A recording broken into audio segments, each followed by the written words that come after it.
with them. Edward even opened up a bank account in his name. The club now vowed to secrets and dress codes, keep it plain and stupid. Only wear t-shirts, jeans, and sneakers, and not too much gold, Standard street guy, not a mobster wearing a $2,000 suit. This would make the FBI notice everything. The number 1 rule of all was, say no to drugs, another secret. It was now 3 years later, 1988. The 8-Ball Club was in full swing. They had drug runners, drug peddlers, bolita number, Bears runners, Puerto Rican lottery runners, etc., all sorts of workers. Except killers, because thou shalt not kill. Besides, it's bad for Boosie. Ness. Meanwhile, the mob was busy blowing one another's brains out. In Brooklyn, gangster rap lives on until the break of dawn. So they say. At the White House, the president caught wind of the new dawn, the mob killings, cop killing records, etc., and put his foot down. All of a sudden, laws were passed in Capitol Hill to change what was going on in America, and the 8-Ball Club, without a worry in the world, continued their operations. Meanwhile, the FBI went after the Bronx mob for the next 4 years. Business began to boom at East 180th Street. People came from across the George Washington Bridge to buy bundles of drugs. Coke, dope, crack, etc. It was 24 hours of non-stop sales. All you could see were New Jersey plates, Pennsylvania plates, Delaware plates, and even Boston plates, all driving down the South Bronx. They sure didn't come to sightsee or visit the first African American mayor. Many drug dealers had to fly to their native lands and dig holes in their land to hide millions, while the feds battled it out with the mob. The Drug Enforcement Administration took notice and went after the Colombian cartel full force. Drug seizure laws were placed in effect for seizure of all properties, land, homes, cars, boats, money, jewelry, etc., anything that was purchased with drug money. Harsher punishment was doled out for those caught selling or buying drugs. The 8-Ball Club now began to worry and needed to hide their money. Bond learned in the war that the enemies dug tunnels to hide weapons, POW, etc., so he suggested to hide the money nearby. They picked the perfect spot, the old tree at the zoo. Francisco told Bond that they would get together at nightfall with the needed equipment to build a small tunnel in the enclosed wooded area. Francisco took charge of the accounts and told Edward to close out most business accounts for a total of $500,000. They all went and hid the money along with the weapons as suggested by Bond, a real trooper. Bond was back in the day. They cleverly wired a street lamp to supply electrical power to their manhole or foxhole. As Bond would state it, they vowed to protect the money daily by taking turns going to the zoo as visitors for a change. It was now 1990. The Bronx was in an all-out war for the drug spots. Every drug dealer was shooting other dealers to take over their turf and earnings. No pain, no gain, was the street saying. Best friends shooting best friends for the taking, brothers setting up brothers for the taking. Anything goes in this drug war. Many began sticking up drug spots for the illegal money. Besides, they couldn't call the cops. Many began sticking up number spots, and many PLE began to rob their mothers, fathers, sisters, or brothers, all for the hit of crack. Weapons of choice were the 9mm, Mac 10, or AK-47. Just to go to the store was a mission. The Bronx was a complete battleground filled with Army-issued weapons, green boxes and all.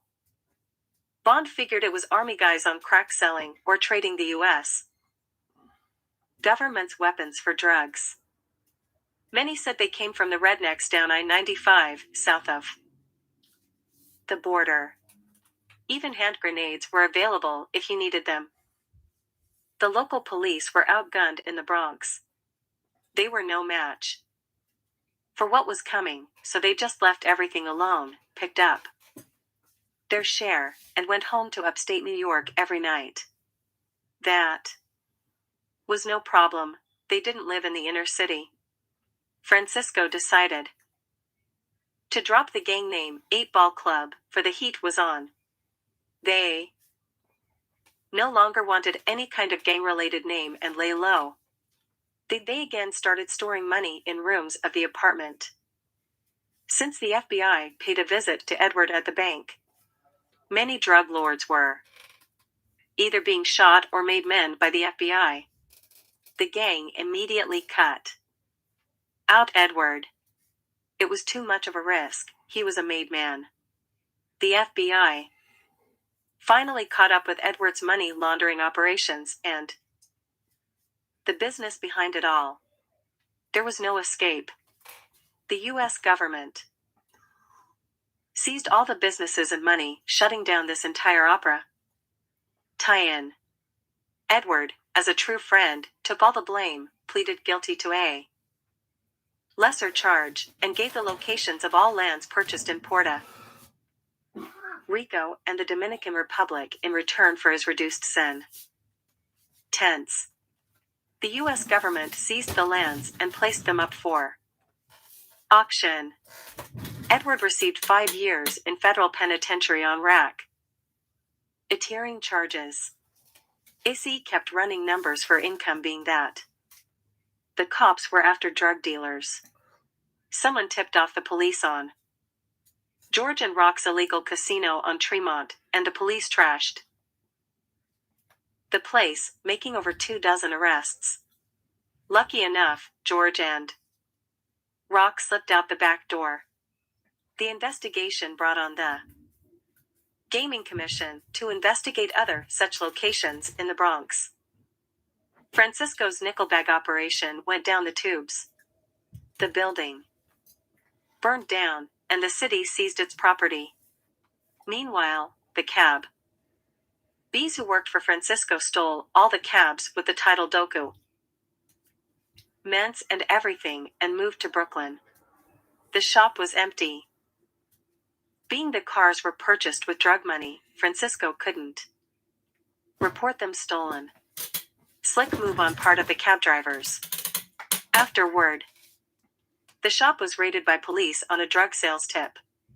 Police found N.Y.P.D, and Francisco immediately closed the shop. All the gang had left was the crack spot with Frank and Roy running the show and S.E. running numbers. The guys knew the end was coming because the law was changing and people vowed to take back the streets. It was the year 1992. A man who played the saxophone was the president, and America took notice of this great man. The drug dealers laughed at the idea of this man stopping crime in America. It was no joke. This was the man who gave back the streets to the PLE. We the people, that is. Gun laws changed, and this brought the Bureau of Alcohol, Tobacco, Firearms, and Explosives, ATF, U.S.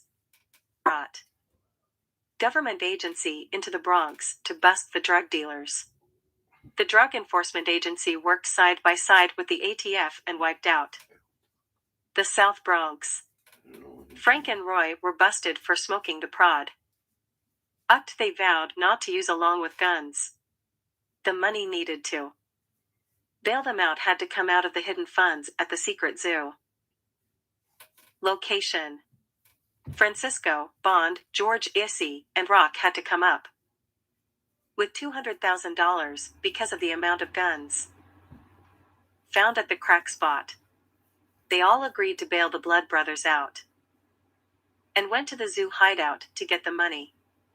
The boys group, who were now men, had to face the music. At the hearing, Frank and Roy were sentenced to 5 years on probation, and the U.S. government seized the $200,000 bail as undeclared tax dole. Lars, a real bombshell. The criminals in the Bronx began to feel the pressure placed on them by a U.S. president as well as a new mayor in New York City. There was nowhere to run or nowhere to hide. S.T.O.M.P kept running numbers on Southern Boulevard to keep the funds at the zoo safe. Some of the guys had girlfriends and began getting soft. They didn't want to sell crack anymore. Edward was serving his time like a true friend. Francisco placed junior drug peddlers on the streets to sell dime bags of coke. That failed, the dealers would either get busted or steal the bundles. There was no loyalty in this business anymore. Even the lookouts would be turncoats. The new mayor had creamy nails on the grill. The mob was history, and the blue wall of silence came crashing down. S.T.O.M.P one day dropped some number sheets on the floor and forgot about them, and along came some cops from Manhattan South on a tip-off to investigate the joint. Cops spotted 357 action on the sheets and arrested S.T.O.M.P with the evidence. What a dummy. This cost the gang 50,000 big ones. S.T.O.M.P was given 5 years on probation and now took the numbers in the parks. Frank and Roy started up the crack smoking again. Francisco hit the coke with George and Rock. Bond ended up in the Veterans Health Administration Medical Center for Post-Manic Syndrome.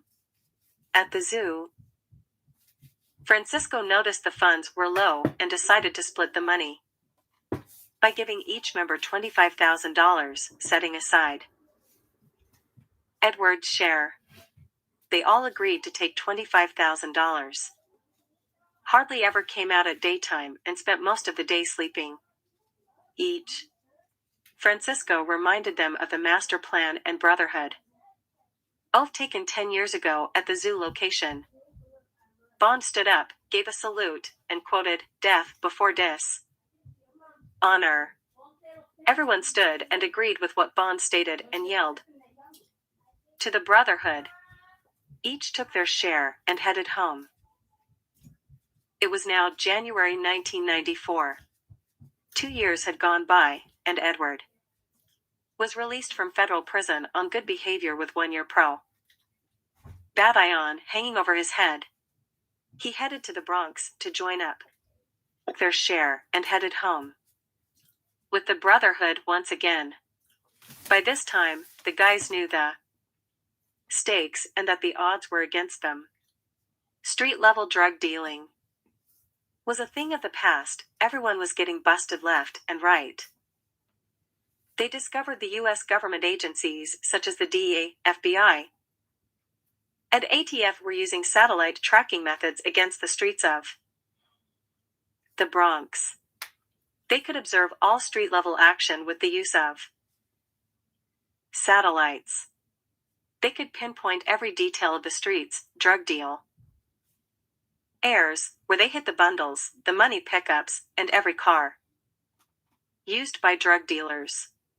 Most of them thought the people were ratting them out or that informants were giving information on their opera tie-ins. Nothing could be further from the truth. Pictures speak louder than words, especially video surveillance using satellite tracking as informants to seal the fate of the so-called street-level drug dealers. This new wave of technology did not only catch the dealers, but now the buyers as well. Now the buyers were taken by surprise by new federal laws set in place without their knowledge. Anyone caught Buying the drugs would have their cars, motorcycles, or even bikes seized by the police. Thousands of buyers lost their motor vehicles. Because of this new federal law, the pressure was on, and the heat was in Washington, D.C. The man who played the saxophone knew the beat and the score of the game. Bond, who had military experience, got the guys together one evening at the zoo to discuss what was going on in the Bronx with this street crime unit and the feds. He explained how certain military task forces operated and how the police were using similar operations with the feds. The guys were surprised on how Bond, a veteran of the United States, knew so much of what was going on. Francisco stood up and declared war on the street crime unit as he snorted some coke. Bond laughed and said, "How are you going to fight Casper the military ghost?" Everyone was puzzled with this statement and said not a word. Bond began to explain, "You cannot fight what you can't see, nor hear yet feel its existence, the ghost being satellite tracking. The new wave in crime fighting, gentlemen." The guys could not believe what they were hearing. They hardly ever watched television with being in the streets all day. Edward agreed with what Bond was saying and suggested a plan to Francisco and the guys. He said, "What if we started a phone operation, selling drugs by phone calls only? They can phone in how many they want and set up a meeting place to get them inside buildings, public parks, etc., somewhere where the police wouldn't notice sales of drugs." So much of what was going on. Francisco said that it might work, and Bond agreed that it was a perfect idea. Francisco told George and Rock to rent a one-bedroom apartment around Bronx Park South to be near the zoo hideout. He told Roy and Frank to go and print up 10,000 business cards with a local phone number that Bond would get from the telephone company that morning. Edward agreed to use his share of the left over money to start their new underground operations, while Issy lay low, still taking numbers at the parks. George went around spreading the news to his buyers to keep the customers in their turf. The printing shop got a little bonus from Roy and Frank, and within 24 hours, the guys began circulating business cards to their private customers only. Within 1 week after installing the phone at the one-bedroom apartment, business began to boom. Someone would call, and Francisco would tell them, "Meet me at the fish store, meet me at the toy store, meet me at the park, etc., never meeting at the same location twice with deliveries made on bicycles only." Francisco manned the phone at the apartment as Bond, George, and Roy cut the coke and dope and made bundles for sales. Edward again resumed managing the finances of the operation, but this time no banks were involved. But at times, money orders would do. Issy stayed in the park, taking numbers as well as serving as a walkie-talkie lookout for nearby cops or unmarked vehicles. Rock, Frank, and Issy stayed in constant communication outside and reported to Francisco inside the apartment. Rock and Frank were the delivery men on dirt bikes. Bond explained the tours of duty for law enforcement watches and demanded no drugs be sold with children around, therefore, restricting sales to being after 4 o'clock in the afternoon. The cops' 4 to 12 tour of duty.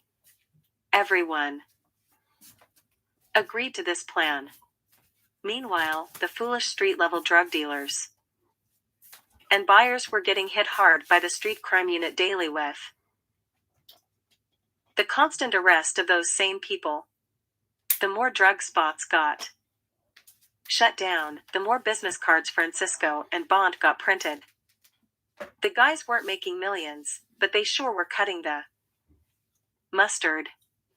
No police officer could touch the gang, they were untouched. Able. The new mayor was taking the credit for making the streets safe again for all New Yorkers and promised to do more using the police department as his clutch.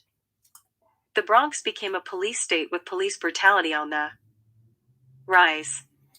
The South Bronx was getting the worst of it, the East Bronx to follow. Guys were taken to City Island, not to eat, but to get beat. Police also had their hideouts for personal street crime unit affairs. No thug was safe anymore. The people took back the streets as land. Lords raised their rents sky high, the price people had to pay to get the streets back. Girlfriends or wives who had their thugs imprees. One could no longer pay the higher cost of rent on welfare and were forced to move in with parents or family, sometimes leaving every thing behind as they were evicted by the city marshal. Many were forced out of state and out of the Bronx because of no rent control on these buildings once ruled by drug dealers. The people won back the streets, all right, with the mayor getting all the glory. It was now January 1996. 2 years had gone by, and the sacks off on playing president won a second term in office. Don't stop thinking about tomorrow was his slogan. The Bronx couldn't stop thinking about today nor yesterday, as the mayor let the Bronx have it by forcing the poor out of the Bronx and making policies for city workers to move into the inner city. On the other hand, the president didn't forget about tomorrow and placed drug lords and drug cartels out policy, brought street-level drug dealers to their knees, drove drug lords underground, and kept drug cartels on check. The mayor immediately wanted to be re-elected to join in on the president's plan. Meanwhile, the Bronx thugs were getting beat up daily by the street crime unit. Some even got killed. After a while, the innocent citizens became thugs to the street's crime unit. Everybody in the Bronx was getting it no matter what the reason was. The Civilian Complaint Review Board couldn't think about tomorrow, for the morrow was being taken care of by N.Y.P.D. As for Francisco, Bond, Roy, Edward, Rock, Frank, Issy, and George, business was smooth as ice. They knew the street crimes unit was looking for those suckers who kept on with street-level dealings, now getting 2 to 4 year sentences mandatory by the state of New York. No more revolve. ing door justice, it now was 1, 2, and 3 strikes of felony. And you're in for life. The guys wanted no part of that. Soon every one started or joined the new wave of drug sales and drug buying. Everything was private and personal. Meanwhile, the mayor claimed victory by winning a second term in office. Hooray for him. This year, the guys vowed to watch the ball drop at Times Square and join the mainstream in their celebration of the new year. The guys wanted to taste and feel what everyone in the crowds enjoyed each year, while most of the Bronx just sat in the fire escape, blowing fire crackers or shooting guns in the air for the thrills of New Year's Eve. So on December 31st, the guys gathered at Times Square to watch the ball drop within the crowd. The final countdown came, and when it hit 1, everyone shouted and screamed, "Happy New Year!" The guys started hugging each other, and people that they didn't even know started hugging them too. The guys felt like they were on top of the world, but they didn't stop thinking about tomorrow because they realized they lived in the ghetto of the Bronx. They sadly left the mainstreamers, knowing the facts, the truth, of who they are, the Bronx. They all ran to catch the number 2 train back home. On the train, Bond told the guys that watching the ball drop would be part of their master plan if they don't make it to the year 2001. Francisco agreed and said, yes. December 31st would be perfect for our master plan at the zoo. On his agenda, passing new gun laws with the 3 strikes and your rest of the guys questioned what the plan would be, and Bond told them not to worry about tomorrow. They all laughed and agreed to whatever plan suited them fine. They got back to the Bronx and wished everyone a happy new year. It was now officially 1998. The gang had everything running smoothly. The drug spots were in ruins. Many people quit drugs and went into rehabilitation programs because of the junk that was being sold on the Bronx streets. It seemed that nobody could get a hold of the real stuff. Street-level punks were cooking up homemade coke, using aspirin and speed and other hallucinogens in their mixture and mixing cancer pills, morphine, downers, and other hallucinogens to make fake heroin in Bronx apartment kitchens.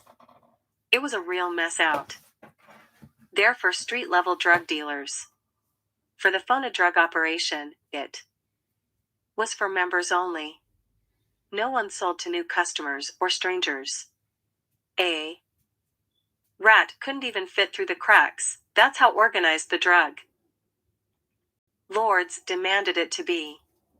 The gang would change their phone number BR every 6 months without detection. New cards were printed also to keep business running smoothly. Carrying guns became a fool's nightmare. There was a 1-year mandatory sentence, for starters. If the gun was linked to any bodies, the sky was the limit. When the Toys for Guns program opened, the gang loaded the joint with automatics. No questions asked, right? The mayor suspected drug trafficking in taxi cabs and began pulling street-level drug dealers out of the cabs, livery cabs, any cabs. All the police ever got were kilos of homemade junk. He began pounding the livery cabs, taxi cabs, and yellow cabs using the Taxi and Limousine Commission, TLC. As a result of this knowledge that the street-level drug dealers were transporting drugs via taxi. Now, in the Bronx, people feared taking cabs and instead took the bus or train. Metro cards became a boom. ING business for Mr. I Love New York. The Bronx was now on a lion's den. There was no way out for the drug dealers, just a job, just over broke. Meanwhile, the street crime unit was being dismantled by the public via the media and civil rights groups because of their excessive use of force against citizens of the Bronx. People now feared the police and the police brutality in the inner city. By 10 o'clock, everyone knew where their children were, upstairs, locked in their rooms. Drug sales were down, and no one was in the corners drinking brew anymore, for this was a crime now. Loitering was prohibited by the N.Y.P.D. of the Bronx. Got caught with a beer in your hand, a fine, or rest peacefully in the ghetto without loitering or going outside their buildings, for now this also became a crime. To keep the fire going, the mayor put more cops on the beat. You couldn't make a move without a cop breathing down your neck. It was a direct passageway to Rikers Island. The phone a drug operation was kept for members Only for the years that lay ahead. The gang changed departments often to avoid detection by police. Customers were now screened to sniff out the rats. The gang was not making mega bucks, but they made enough not to end up back on welfare, which now became workfare, in which the person had to clean up the city's mess for their checks. Roy and George got their girlfriends pregnant and needed more money to start their families. Edward decided to get married through the Catholic Church because of the beliefs he claimed, but the gang knew it was a shotgun wedding, being that the girl was only 17. The girls wouldn't give Bond the time of day with all the drugs the Veterans Administration hospital had him taking. For Francisco, Rock, Frank, and Issy, life was nothing but a dream, so they stayed single. Besides, it was better to deal with the business without all these emotional conflicts. After all these years, the Brotherhood oath stood tall. It was now November 2000, over 2 years had gone by. The president who played the saxophone was on his way out of office, and his wife was running for New York Senate. The polls were in her favor. The phone-a-drug operation began to increase in sales, being it was an election year. People began demanding drugs like coke and dope again. The phone was ringing off the hook. Francisco cheered, because he knew once they got rid of the sax-playing president, everything would go back to the way it was. Bond explained to Francisco that this new president who might win was the son of a former president, so he shouldn't get so cocky or foolish with their operations. Francisco said, "We will wait after the holidays to put into effect our master plan. It's been 30 years into our brotherhood, and we must stick together." Before leaving office, the last president vowed to declare war against the Colombian cartels. It was now January 2001.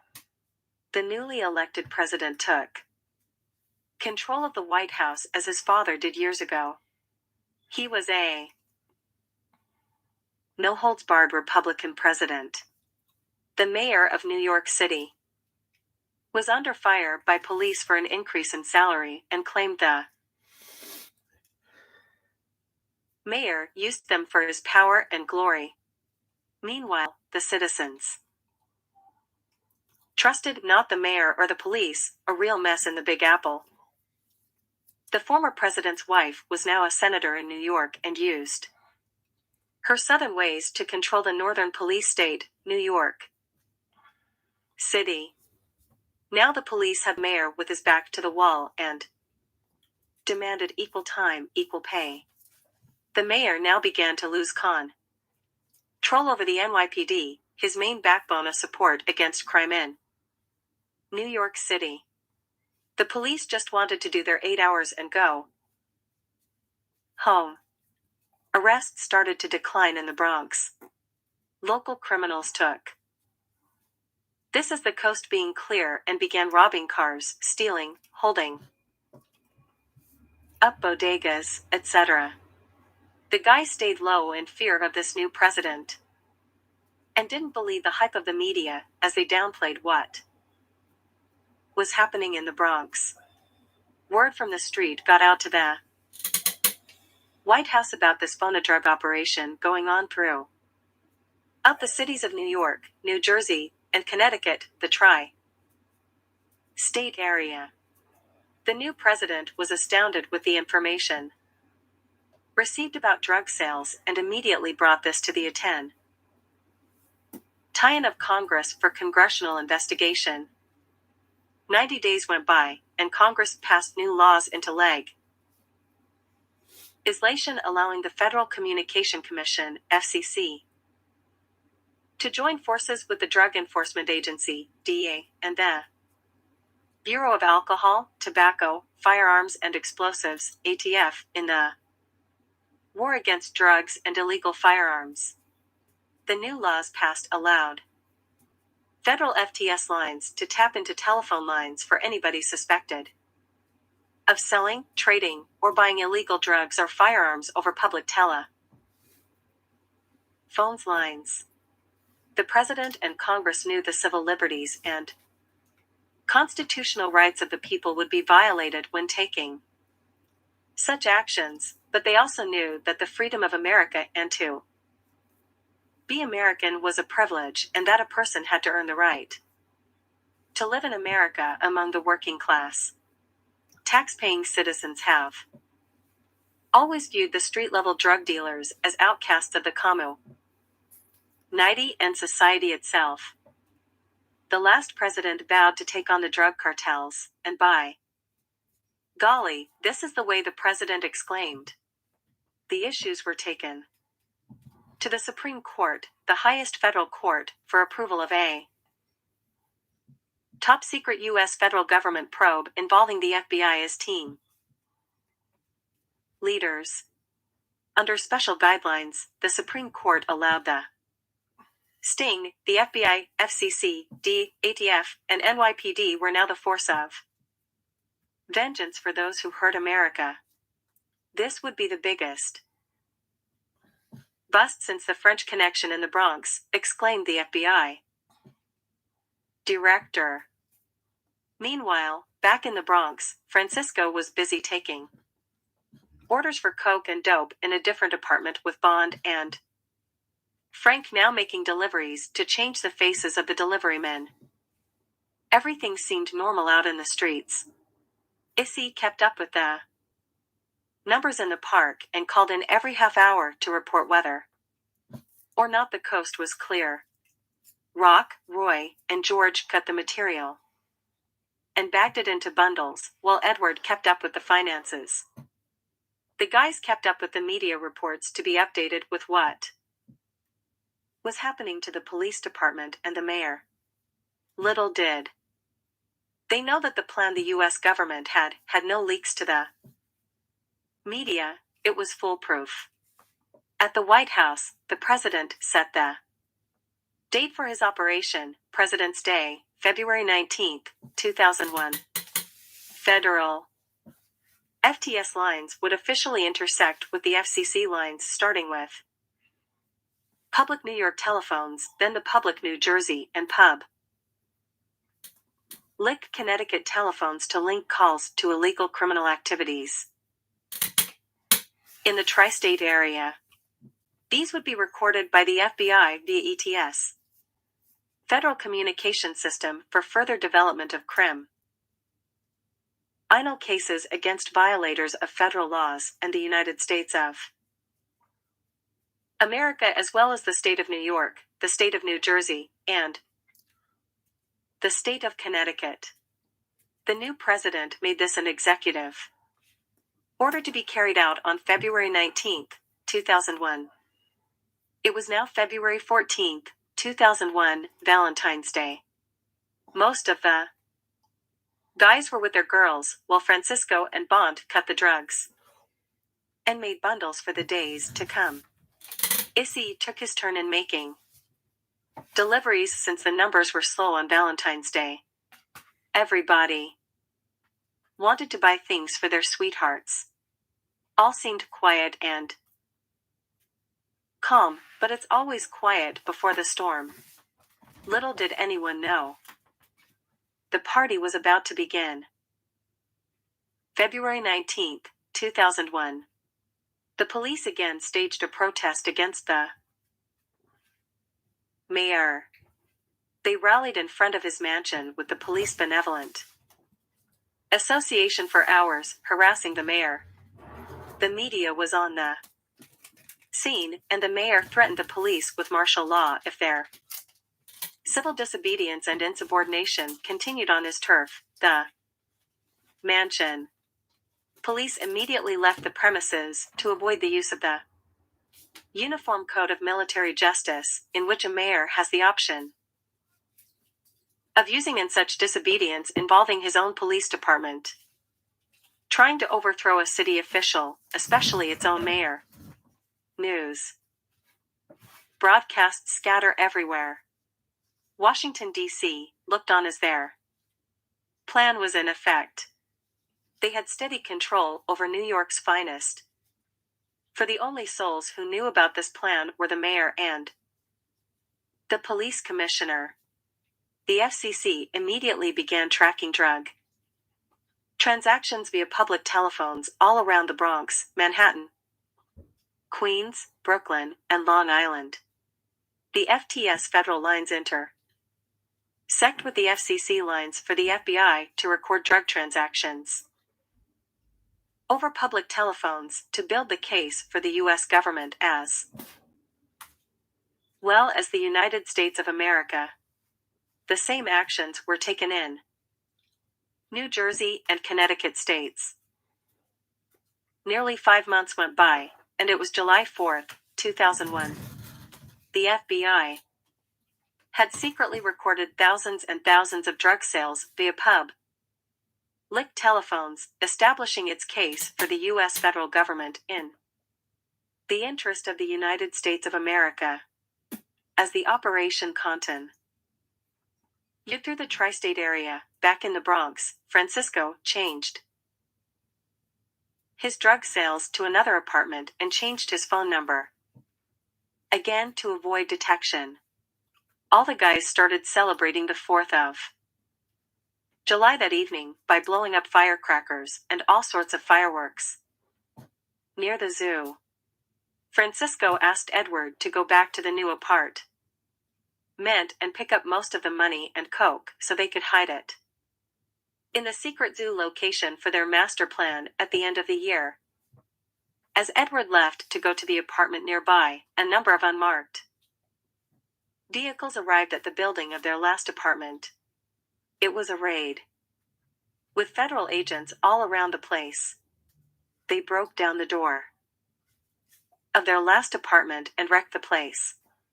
Francisco and Bond called on their walkie-talkies to warn Edward of the danger headed his way, but the dummy had his walkie-talkie shut off. Meanwhile, the phone rang in the new apartment, and Edward started to take drug orders with the FBI closing in. Sure enough, the FBI uncovered the exact location of the spot, and boom went the door of the apartment on the 4th of July as a massive amount of federal agents flooded the area. Edward, with no way out, jumped out the 4th floor apartment window like a true kamikaze, falling to his death. People started screaming and blamed the feds for throwing Edward out the window. The FBI secured the building and seized the money and drugs inside the 4th floor apartment. Meanwhile, downstairs, a small riot broke out between the feds, the police, and the Spanish community. The people shouted out, "Killers, you killers," and "You killed Edward," as Edward lay face down on the pavement. Francisco and the rest of the gang thought the same thing. "Jesus, they killed Edward," Bond exclaimed. The gang immediately went into hiding in their secret tunnel beneath the zoo. Everyone was crying as their teeth were chattering from the fear of Edward's gruesome death. Meanwhile, the FBI, the DEA, the FCC, and the local police were having it out with local gang members. It was the 4th of July, all right. Bang, bang, boom, boom, went the weapons of the gangs and of law enforcement. At the end, many law enforcement officials were injured, but many gang members were also injured and many arrested for obstruction of justice and held accountable for the money and drugs found in the apartment, which was over $1 million. Some people were at the wrong place at the wrong time and never learned to mind their own business. Edward was buried days later at St. Raymond's Cemetery. The Brotherhood didn't attend. Instead, they came at nighttime to pay Their respects, the information of his whereabouts given to Bond by Edward's wife. They jumped the cemetery gates to see him. They gang.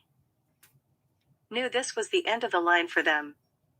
Bond was losing his mind and wanted revenge on the cops and the feds. Everybody headed back to the hideout in the zoo. Rock, Roy, George, Issy, Frank, and Bond told Francisco there must be revenge to honor their fallen brother as they all snorted coke all night. Bond told Francisco, "It's been 30 years now. Let us do the master plan now." George then quoted a phrase from the Bible, "It shall be like the days of Noah's Arkansas." Then Bond stepped in and said, "That's it, Noah's Ark." The rest of the gang looked puzzled. "Noah's Ark," they all said. "Yeah. Noah's Ark," exclaimed Bond. "We will use the animals from the zoo to get back at the police." Now Francisco sat down and let Bond take command of the master plan, the final battle, the end. And they all snorted coke. Bond was sick to think of such a plan, but it was the war that made him this way. Francisco got into Bond's head and began to feel the plan out. Francisco said, "Yes, we will coke up all the animals in the zoo with mixture of coke and rat poison. Using dart guns, we will inject the drugs into the wild animal population." Francisco then explained, "Other smaller wild animals, we will crop dust them with rat poison and angel dust using small fans." Francisco explained detail by detail how to make the wild animals furious again. Afterward, they would unleash the fury onto the streets of the Bronx for the day of the zoo. "This will be our master plan." Bond was elated with the plan, and they all agreed on getting back at the Bronx for killing Edward. For the meantime, everyone lay low in the hideout. Bond thought that he was in the war again and gave orders to all of them. Francisco went along with the orders to accomplish the master plan. Bond set the day to attack the cops in the Bronx, December 31, 2001, New Year's Eve at the stroke of midnight. All the guys were puzzled about this date but went along with the soldier of fortune. Bond went on to explain the plot of his master plan. He said, "We must kidnap the main man who administrates the zoo 3 to 4 animals, and most of the security team. The zoo administrator must be forced at gunpoint to convince all employees without argument that relievers for their duties will be available while they are granted 3 days off for the holidays. During these 3 days, nobody will be feeding the animals. Instead of food, the animals will receive high doses of coke mixed with rat poison to make them furious and wild, enough to have them bust out of their cages. Angel dust will be used for the small animals, using dart tranquilizer guns filled with drugs.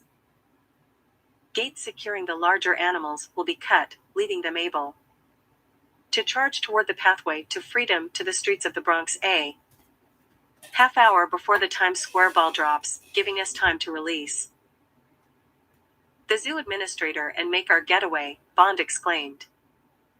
Francisco and the guys couldn't believe what Bond was about to do for the Brotherhood. Francisco told Bond that he was insane. Everyone laughed, thinking Bond was joking, and Bond slammed Francisco to the ground and told him, "This is not a joke. Man, are you guys in or out of the Brotherhood?" Francisco got up and said, "Whatever you say, Bond," and the rest of the gang agreed to his master plan. After this, no one dared to laugh at Bond. The guy stood at the tunnel for 3 weeks, getting food only at night, cleaning themselves up with baby products, and N.Y.P.D themselves down, using the wooded areas as a bathroom. They knew they had to stay low until things cooled off. The guys still had the walkie-talkies and cellular phones, but were afraid to use them, assuming the feds would be listening on the other end. Meanwhile, the feds were making massive arrests in the 5 boroughs, New Jersey, and Connecticut. Everybody who phoned for drugs were also getting arrested. At times, the feds were taking orders for drugs and delivered an arrest. The house came crashing down. Many cartel's members headed to the airports to leave the country and were arrested at the airports. No one knew who let the dogs out. It was now August 2001. With some of the $25,000 Edward left behind, the guys rented a small basement apartment not far from the zoo. Bond needed medication and was hallucinating. He thought he was back at the war and didn't want to leave the foxhole. Days before December 31st, 2001. Then we must force the guy to give 3 days to all the zoologists, all the zookeepers who feed the. So they left him there guarding the hideout. At night they would bring him food supplies, water to bathe, blankets, etc. Bond connected a light unit to the electrical cable that was installed when they first dug the tunnel. The gang stayed in the apartment all day until nightfall. They couldn't afford to be seen for the rest of the months that lay ahead. It was now September 2001. Back at Washington, D.C., the president approved the budget for NASA for a mission of launching a new international satellite for the purpose of international satellite tracking of worldwide drug trafficking, starting the mission in South America and Mexico. This would be the ultimate weapon for the war on drugs. America would now be able to take their coastal lines back and free them from this past criminal enterprise that had cruelly destroyed America, the home of the brave. News reports were out concerning the launch, and criminals everywhere were going under ground, leaving the country or changing states where they lived. Many started working for a change and quit selling drugs. The guys were back in the basement apartment, watching news reports about the satellite on a television they purchased earlier that day. They couldn't believe what was happening in America, yet they wouldn't give up. Francisco was angry and upset. The rest of the gang were losing their minds with all the coke they were snorting, and showed no emotion or remorse to the media hype because of the master plan they were going to carry out on New Year's Eve. The guys told Francisco not to worry and offered some coke to drown his sorrows. Bond was being medicated with marijuana daily to help him with his pain. After 2 weeks, he came out of the hideout at the zoo and joined the gang at the basement apartment. It was now October 2001. The gang knew it would be a harsh winter, so they purchased a couple of heaters for the hideout and began to purchase enough coke, angel dust, and rat poison for the animals at the zoo. They also went to Long Island and purchased tranquilizer guns and hundreds of darts. The darts would be later drained and filled with their own chemical solution containing coke, angel dust, and rat poison. As Bond and Francisco cooked the chemical solution in the basement apartment, the rest of the guys went to. 1 week had passed, and the guys had everything they needed for the master plan at the zoo. They waited until nightfall to take the supplies to the tunnel at the zoo. When they got to the zoo, they quickly uncovered the pit and loaded the place with the equipment. Purchased earlier that week. They set up the heaters in place and loaded the dart guns with the homemade darts. "We are now ready for the master plan," exclaimed Bond. "From here on, the sky is the limit. There is no turning back now." The guys cheered Bond on and immediately headed out of the zoo without being detected. At the basement apartment, everyone began to smoke marijuana, snort coke, and drink beer for the remainder of the evening. They now had to plan the kidnapping of the zoo administrator and find his whereabouts in the zoo areas. They needed to know where he was, what car he drove, and what time he came to work, the whole 9 yards for a successful kid napping without being detected. The gang kept a low profile for the weeks ahead. It was now November 2001. The gang went to visit the zoo daily with notepads to write down important information about the animals. They mainly asked the zookeepers how the animals were locked up and released, how they were fed, etc. The gang mainly wanted the location of the devices used to release the animals out of their cages. When the zoologist personnel asked questions about what interest they had in obtaining this information, the guys would tell them it was for their son's school projects.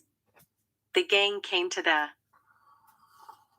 zoo daily, using an instant Polaroid camera to take pictures of the cages, the pathways leading to the cages, and the gates to be cut. They asked employees who the administrator was and where his office would be located, and they got the information with no problem. They learned that the zoo had an electronic lockdown, just like Rikers Island cells. Each card keyholder was responsible for lock ing down the area, and the main zoo administrator, Mr. Johnson, had a master electronic key to open all gates, just what the gang was looking for, the key to this city zoo. The gang observed Mr.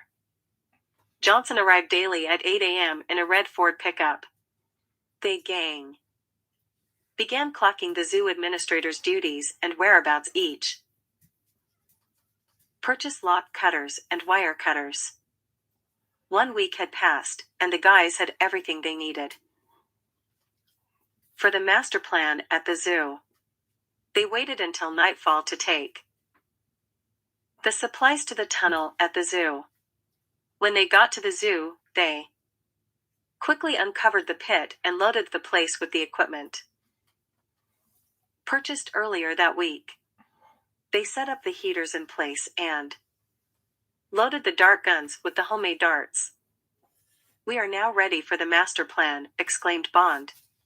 "From here on, the sky is the limit. There is no turning back now." The guys cheered Bond on and immediately headed out of the zoo without being detected. At the basement apartment, everyone began to smoke marijuana, snort coke, and drink beer for the remainder of the evening. They now had to plan the kidnapping of the zoo administrator and find his whereabouts in the zoo areas. They needed to know where he was, what car he drove, and what time he came to work, the whole 9 yards for a successful kid napping without being detected. The gang kept a low profile for the weeks ahead. It was now November 2001. The gang went to visit the zoo daily with notepads to write down important information about the animals. They mainly asked the zookeepers how the animals were locked up and released, how they were fed, etc. The gang mainly wanted the location of the devices used to release the animals out of their cages. When the zoologist personnel asked questions about what interest they had in obtaining this information, the guys would tell them it was for their son's school projects.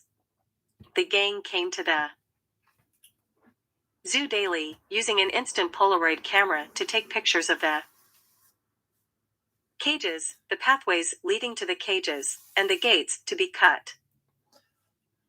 They asked employees who the administrator was and where his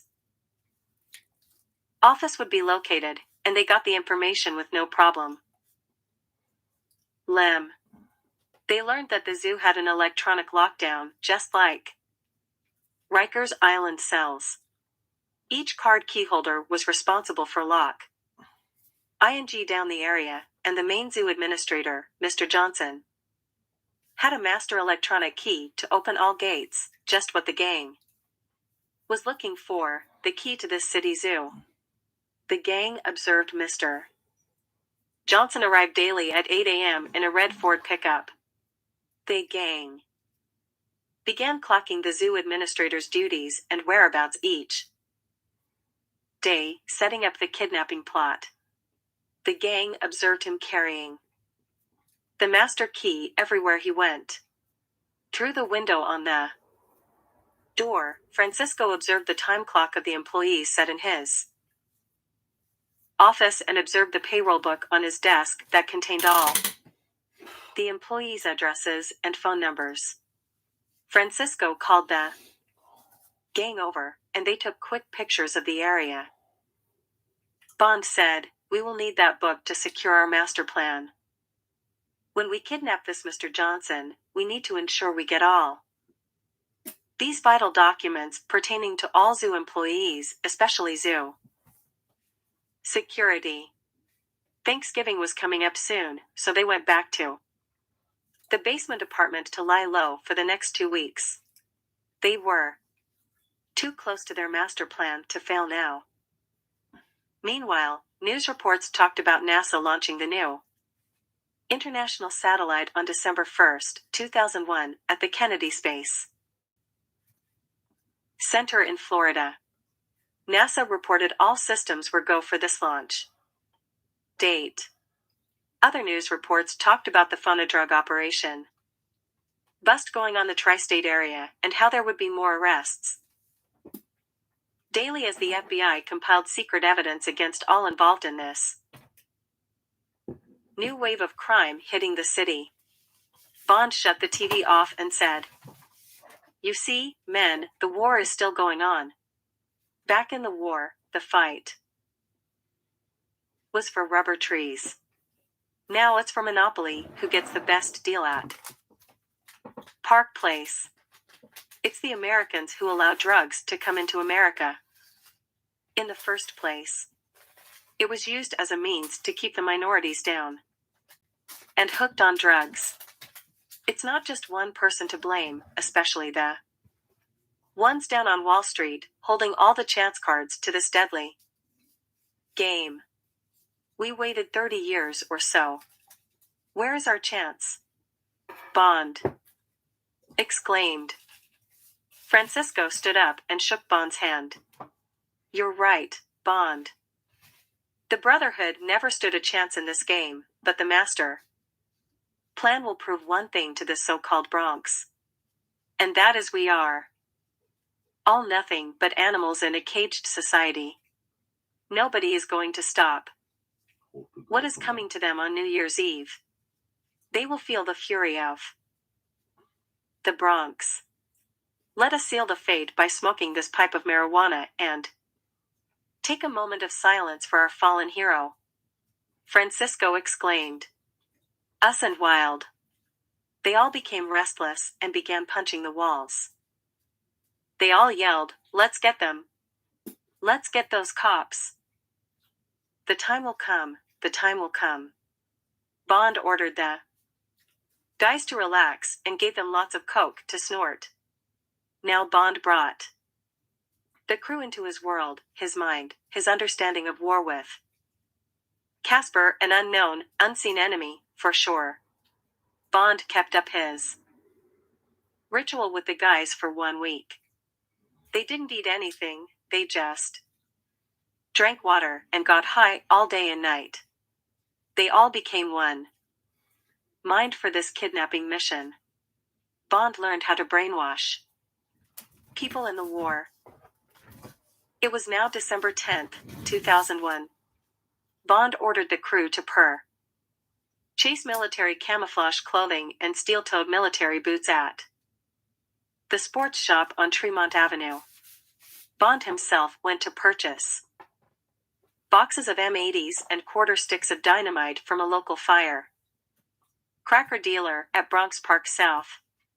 After injecting the animals with the homemade drug that would affect the animal's nervous system, M80s and quarter sticks of dynamite would be thrown into the cages and dens to force the wild animals out of their habitats and onto the streets of the Bronx. This was the master plan. The crew returned to the apartment with all their military gear and an extra suit for Bond. Francisco said, "We must kidnap this guy soon." Bond replied, "Yeah, how about on Christmas? Rumors are this: Mr. Johnson is headed toward Florida for the holidays. December 23, 2001, should be the day to strike." The crew all agreed on the kidnapping date. Until then, they all stayed in the apartment to avoid detection.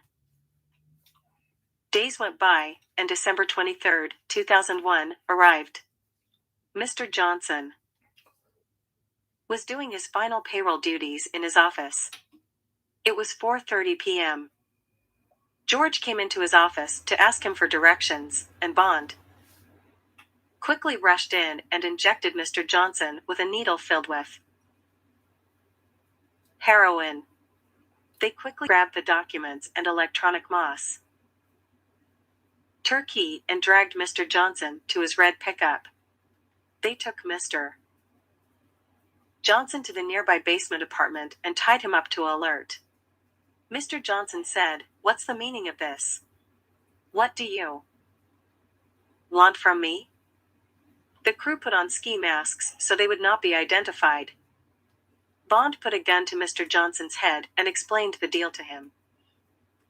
"You will now call your family and tell them to go ahead without you to Florida because you have to catch up with the payroll duties at the zoo." "Now get on the phone," Bond exclaimed. Mr. Johnson, frightened to death, did what was demanded. He called his family and softly explained his situation using his own cellular phone. His family bought his story. Bond said, "Good, now call all your employees who run the zoo and tell them that the zoo will be closed on December 29th, 30, and 31 for inspection and that people will be there to cover their duties." "You are insane," Mr. Johnson exclaimed. Bond put the gun directly over his eyebrows and began shout ing at Mr. Johnson, "You think this is a joke? Do you want to die?" He then pulled the trigger on his unloaded weapon, playing Russian roulette with Mr. Johnson. Mr. Johnson screamed in horror, "Oh my God! What type of game is this?" He then began crying and pleading with Bond. Okay, I'll do what you ask, just please don't kill me." Francisco, with a ski mask on, now played the good cop/bad cop routine with Mr. Johnson and softly explained the master plan to him while Bond held a loaded gun to the back of his head. Mr. Johnson was given an injection of coke and began talking over the phone quickly, giving the 3 days off to every employee found in his payroll book. Mr. Johnson exclaimed. Bond exclaimed, "What about security?" Mr. Johnson said, "The security force is not part of my administration. They are a private company and man the front gates only." Bond said, "No problem. When the time comes, we will knock out the guards with tranquilizing darts. Tomorrow will be Christmas." Eve, and you will call your family and advise them that you won't be able to join them until December 31st, 2001. It's that clear, Mr. Johnson. Mr. Johnson said, "Whatever you say, boss. Just don't kill me." Chair. Mr. Johnson was out like a light. The dope put him to sleep. The crew waited a few hours until Mr. Johnson was fully awake and the guys all took a toke of the smoke in the pipe also contain ing angel dust without their knowledge. The guys began to get fury. It was now December 24th, 2001 in evening hours. All employees of the zoo had gone, elated knowing that they received 3 days off with pay. The crew had the zoo administrator tied up to the radio tour. Earlier that day, they had him call up his family to explain his delay. Mr. Johnson was officially on vacation from his job, so no one knew he was missing. Rock and Roy dumped his truck in the Hunts Point area of the Bronx. The crew now had an extra guest to spend Christmas with. Everyone brought plenty of food and drinks. For their last Christmas together, Mr. Johnson asked for marijuana.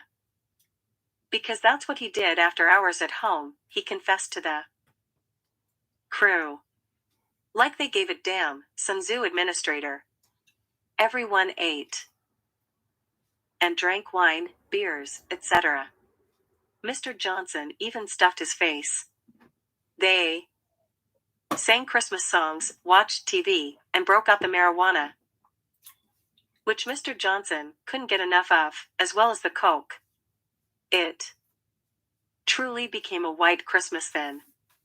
The crew kept the party going until a.m. hours of Christmas Day, and by then, everyone was drunk, including the zoo administrator, Mr. Johnson. Christmas Day was spent sleeping off the hangovers.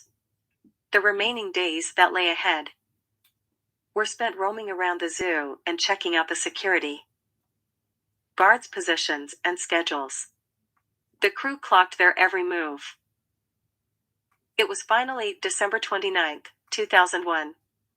The crew was ready for the master plan. Bond had the administrator call security at the zoo and tell them that the zoo would be closed on December 29th, 30, and 31. Security didn't question the authority of the zoo administrator and told him it was okay, and they immediately closed the zoo gates, posting guards in front of them. The guys waited until 4 p.m. and grabbed their gear to head toward the zoo hideout. They left Issy behind to watch Mr. Johnson and agreed to keep in radio contact using their walkie-talkies. The crew arrived at the zoo and hid until nightfall. They each put on their military camouflage gear and boots. Bond led the assault team out the tunnel and said, "If the guards get too close, shoot them with a tranquilizer dart. Not the ones we intend to use on the animals.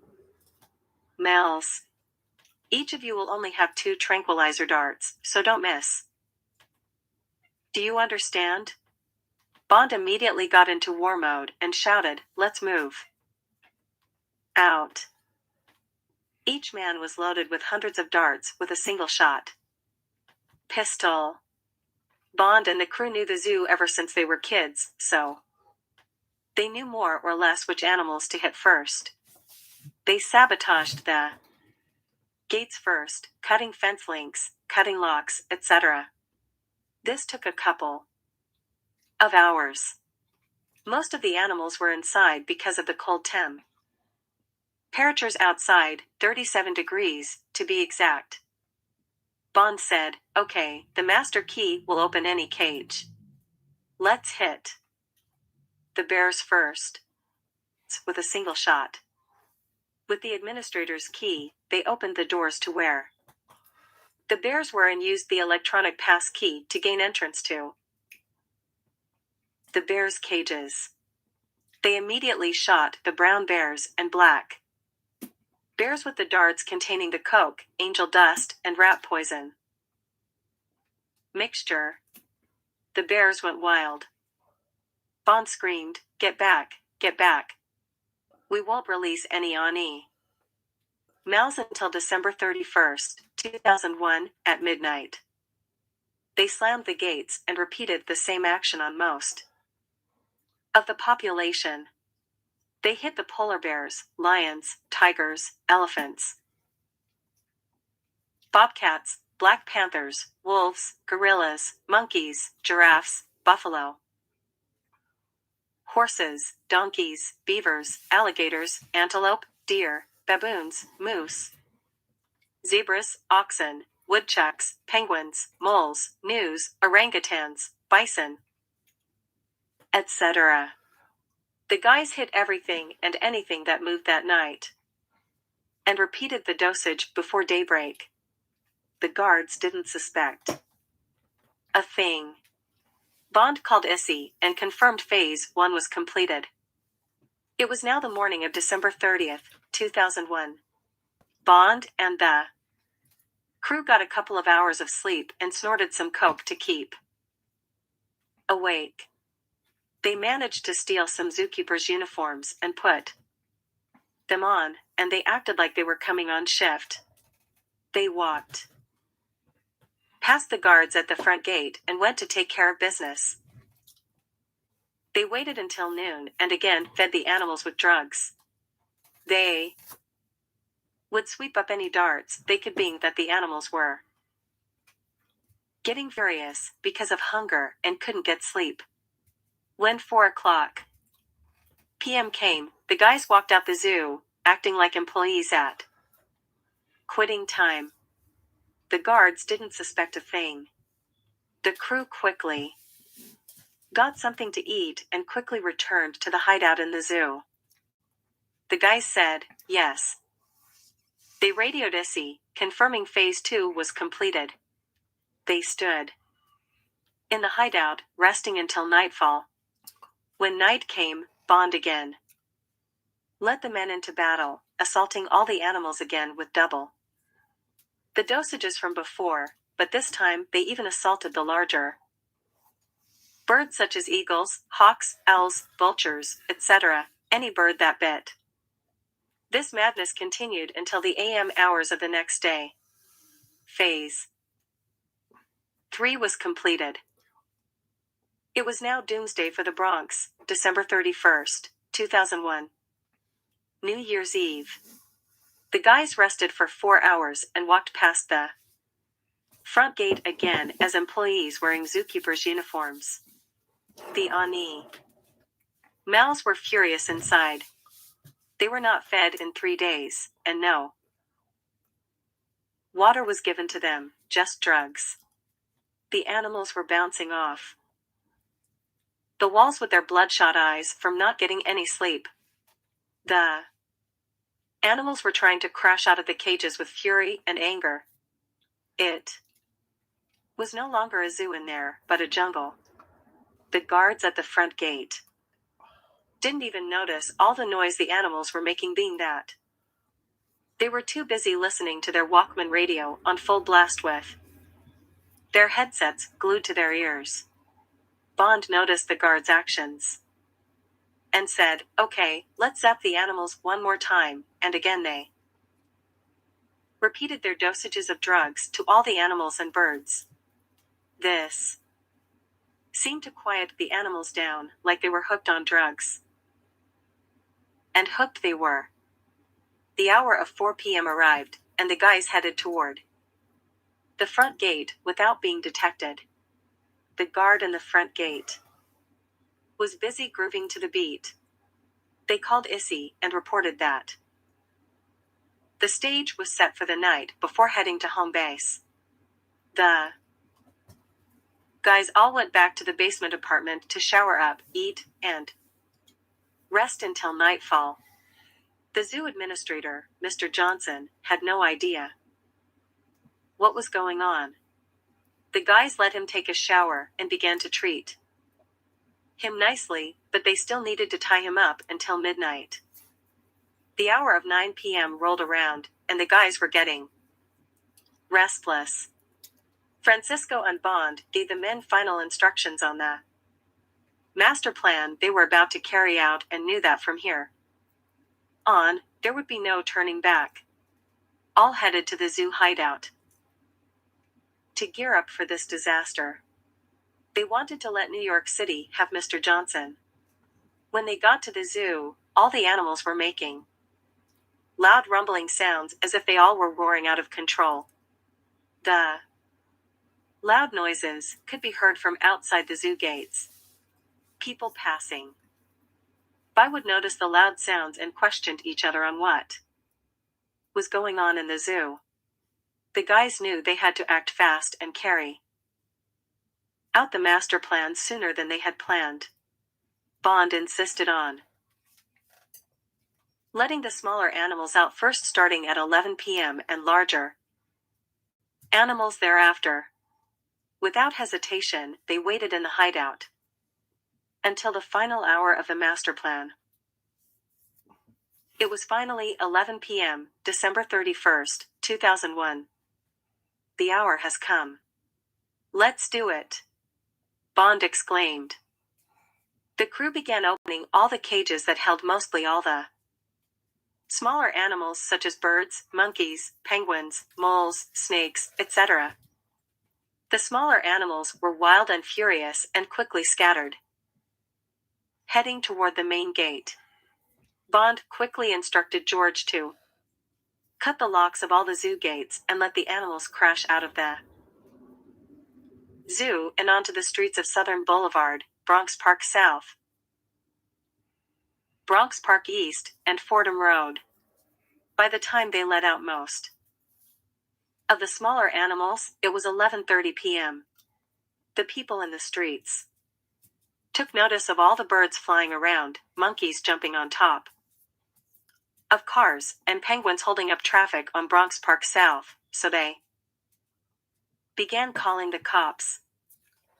Bond said, "Okay, this is it," and gave the crew hundreds of M80s and quarter sticks of dynamite. He instructed them to blow up many M80s every time they opened a cage of the larger animals. They would start off with the elephants, being who was going to get in the way of charging elephants. They opened the elephant cages and noticed the elephants were furious and mad, so they immediately exploded lots of M80s. This made them charge outside toward Southern Boulevard. They quickly moved to every cage, repeating the same actions. They released the lions, tigers, zebras, buffalo, giraffes, horses, baboons, antelope, deer, moose, orangutans, bison, gorillas, polar bears, donkeys, alligators, gnus, bobcats, black pan, giraffes, horses, baboons, antelope, deer, moose, orangutans, bison, thurs, wolves, etc., all animals in fury. Meanwhile, at Times Square, the ball was dropping. 5, 4, 3, 2, 1, Happy New Year 2002. At this very moment, there. It by all means. Issy was left behind to guard the zoo administrator. Was a loud explosion at the zoo, and herds of animals were charging in fury down all directions of the Bronx streets. It was like a rumble in the Bronx, but with animals, man against beast. The worst part about this was that the animals had not eaten for 3 days and were hallucinating from the illegal drugs injected into their bloodstream. There was a citywide alert bulletin broadcasted on the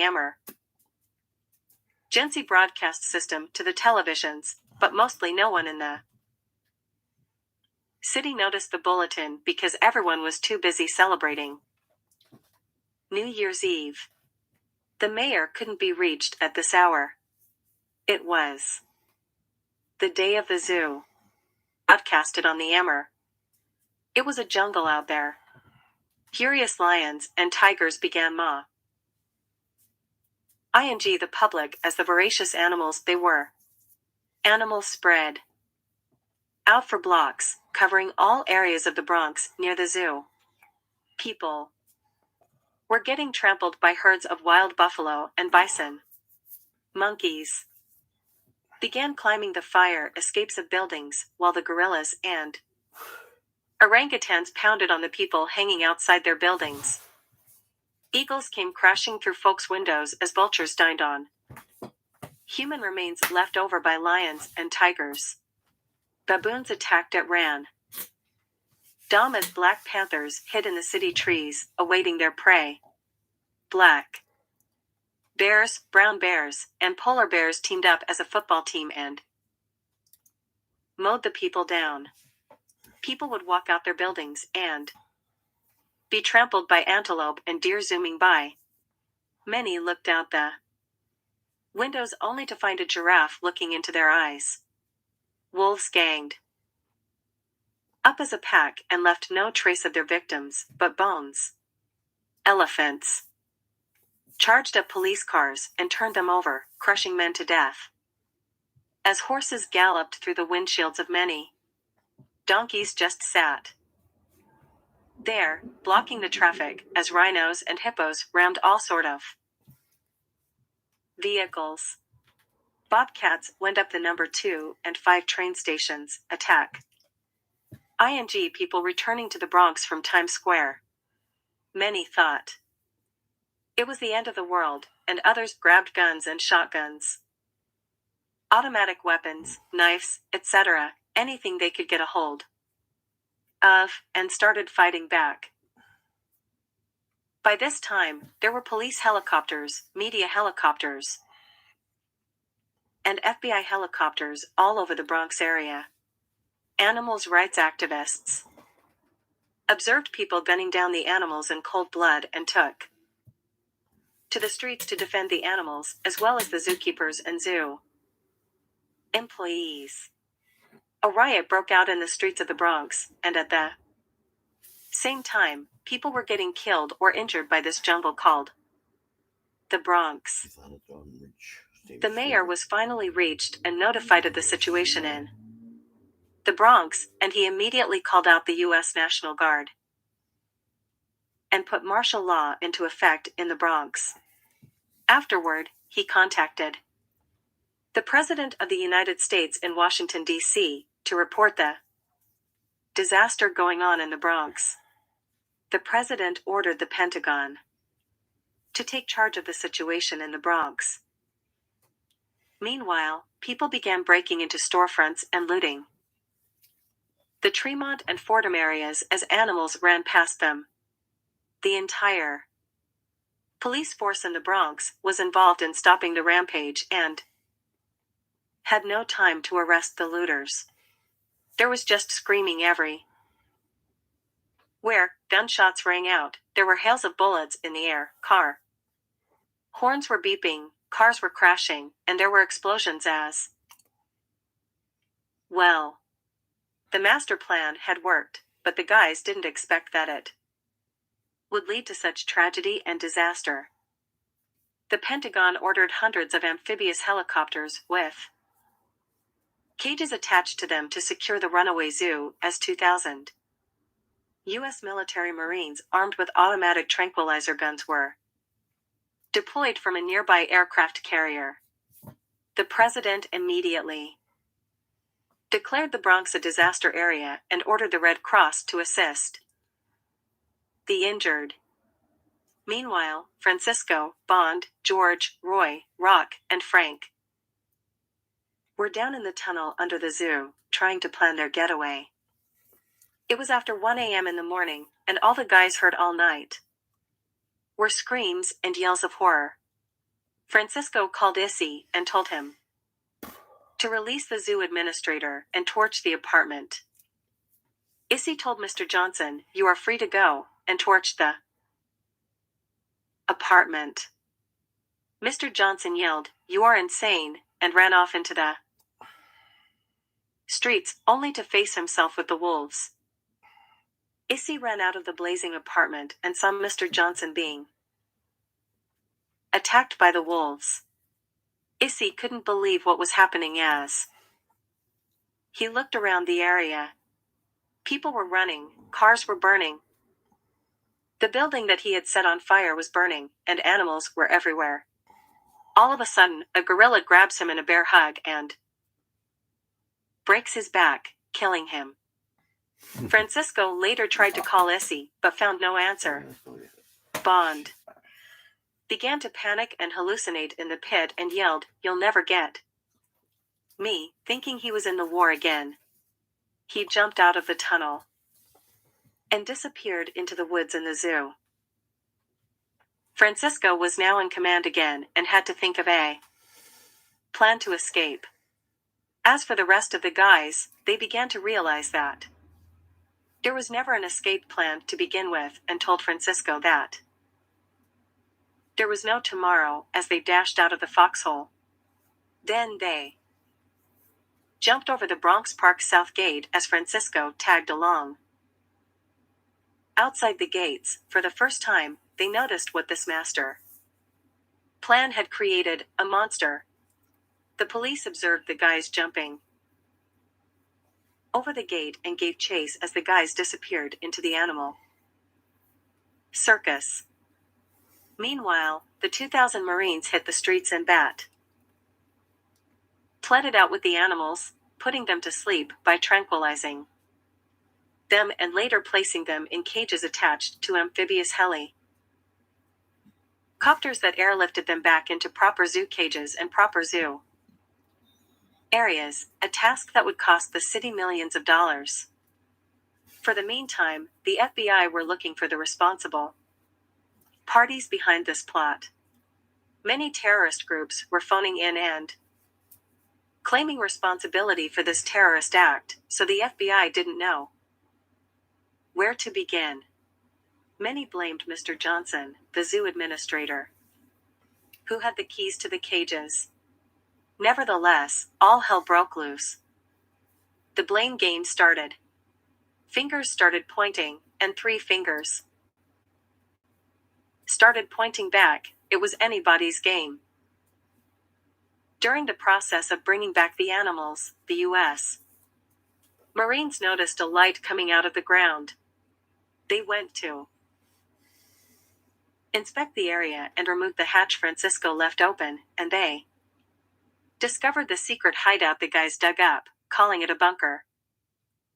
Inside they followed a small tunnel, finding all sorts of evidence leading to this federal crime. The FBI were called in to secure the crime scene. Many fingerprints were lifted off the darts found, shovels, picks, water bottles, etc. Most of the guys had police records, so they wouldn't be hard to find.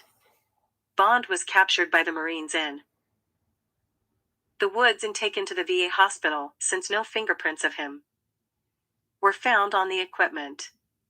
The FBI thought he was just a veteran, hiding for cover from the animal attacks. As for Francisco, Rock, Roy, Frank, and George, who were on the run from the police, they were in the spotlight on the list of America's Most Wanted. They made the top most wanted men right that hour. Francisco told the guys they would have to split up after getting away from the police. The men agreed and immediately tiered into the crowd. Rock ran down 182nd Street, and a baboon jumped on his back and bit him on his neck, killing him instantly. Frank tried to break into a car, but an owl poked his eyes out, leaving him blind and screaming for help. The crowd running the opposite direction pushed Frank to the ground and trampled him to death. George ran back to his neighborhood, but word out on the streets was that he and his boys were responsible for letting the N.Y.P.D loose in the hood. So the gang gave George a beatdown like animals and killed him, leaving the vultures to devour his body. It was devastating how people became animals themselves in disasters such as this. By daybreak, most of the animals were captured, but many smaller animals were still on the loose. Francisco turned himself over to the FBI and confessed his involvement in this evil crime against mankind and the citizens of New York City. The police were so furious with the criminals who did this to the Bronx that when they caught Roy in the early morning hours, they didn't bother to arrest him. They just unloaded their weapons, shooting Roy over 50 times, demonstrating the animals the police have always been in the Bronx. After it was all over, the Bronx looked as if an earthquake had hit. Francisco was sentenced to life without parole for his part in this crime against humanity. Bond was transferred to the Upstate Veterans Health Administration Medical Center for years of observation. So it goes to show that drugs bring out the animal in all of us, and in the end, it's always like the day of the zoo. August 1st, 2008. Operation Stamp. Honorable Raymond W. Kelly, Police Commissioner. 1. Police Plaza Room, 1400. New York, New York, 10038. Attention, Honorable Raymond W. Kelly. Enclosed is my story of the 9/11 attack on New York City before 9/11 happened, day of the zoo. The information in this true story is vital, and it is very important that the entire NYPD, New York's Fin. Est, receive a copy of Day of the Zoo, 01-10P01A072, PU2-573. 338. I authorize in writing that this story be photocopied and given to every member of the New York City Police Department, New York State Troopers, NYPD Internal Affairs, etc., to crack down on the crimes written in this post 9/11 story. Honorable Raymond W. Kelly, you have my permission to commence photocopying immediately, and every member of our police force must get this information. Enclosed in this story is the key to 9/11, the key to the city. This terrorist plot is the beginning of woes for New York City, so please do not disregard this notice. This is the only way to beat an incident like 9/11. Never forget, it shall be as the days of Noah. Day of the Zoo. This story is my gift to the NYPD for the lives lost in 9/11. The Chief of Internal Affairs was warned months in advance. Every honor. Able George W. Bush. I guess they never received my story I sent them. But now again, I knock at your door with this religious message sent from above. All I can do now is pray this important information is received soon by Honorable Police Commissioner Raymond W. Kelly. I remain Director, Operation S.T.O.M.P.